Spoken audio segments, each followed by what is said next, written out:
Cadwell, and I welcome you to this special Laserdisc edition of Dragon, the Bruce Lee story.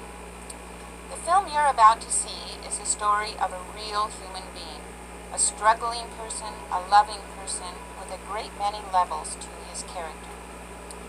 When I first spoke to Rob Cohen, the director and co-writer of Dragon, about making a motion picture of my husband's life, I told him that I wanted people to know about Bruce Lee the man, not just the powerful martial artist, but also the loving husband and father, the philosopher and the teacher. Rob's creation is the story of that man. Even before Bruce Lee was a role model to millions of young people, he was a role model to his own children. Before he was a heroic image to people all over the world, he was a hero in our own lives.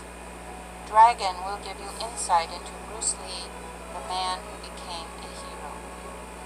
As you'll see from watching Dragon, Bruce had a tremendous energy. In fact, as a child he was called Mo Si Dong, Chinese for never sit still. This energy fired the creative essence of his entire being. He had the remarkable capability of channeling this energy, focusing it, disciplining it to serve his goals. This high-intensity energy is also the essence of this film. Bruce could be funny and lighthearted. I've never laughed so much in my life as I did when I was with him. And he could be tender and kind. He had so much to give in his life, and he gave it all. A life need not be measured in numbers of years, but by the contributions of the individual. By this measure, Bruce was a sage. St. Augustine once said, "The key to immortality is first living a life worth remembering."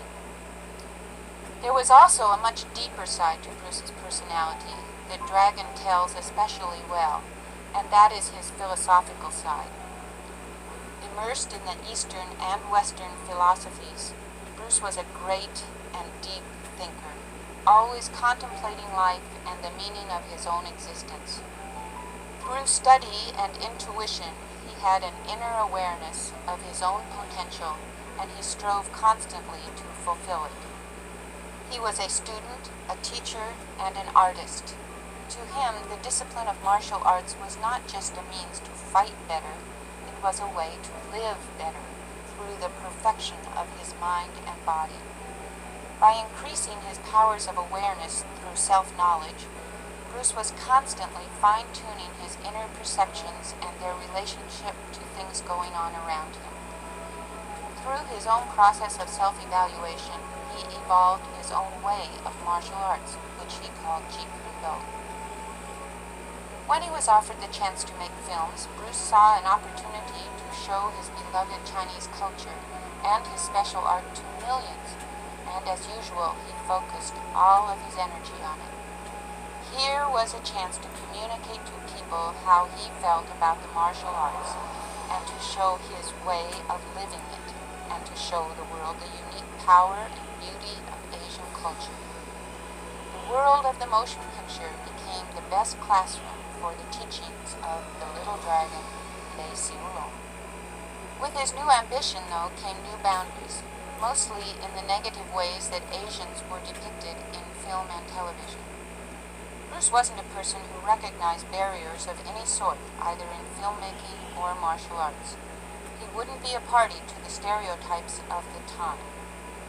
In tearing down the barriers of fear and prejudice that were so firmly entrenched in Western filmmaking, Bruce opened the door for people of all races, cultures, and disabilities to fulfill their potentials. Bruce's work crossed the boundaries of film and martial arts and showed people in all walks of life that they could realize their dreams. If somebody told Bruce he couldn't do something, he would not accept it without exploring and examining it. While he had great respect for tradition, he was not a slave to it, and if he saw a better way, he was faithful to the integrity of his opinions. He ruffled some feathers, but he also changed a lot of attitudes, and he definitely changed the way martial arts and Asian culture are perceived. Now, 20 years after he left us, he's still changing people's attitudes. This is what the film Dragon does so well. It does not show Bruce Lee, a Chinese man, or Bruce Lee, a fighting man, or Bruce Lee, a family man. It is all of these and none of these. Dragon is about Bruce Lee, a real human being. I'm often asked to speculate on what Bruce would be doing now if he were still here. I think it's safe to say that he could still be involved in film. He loved film, and it was his passion to share his philosophy with the whole world through a medium that could entertain as well as inform. He would probably have continued to write and produce his own pictures and to create opportunities for others to create their own special kind of art. And Bruce, I am sure, would have loved Dragon. Rob Cohen has done justice to the man, and as for Jason Scott Lee, I almost feel that it was worth waiting for all this time for Jason to grow up and be old enough to play Bruce.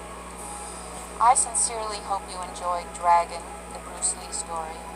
Watch it with the knowledge that you are indeed witnessing the true humor, wisdom, and yes, the power of the man under.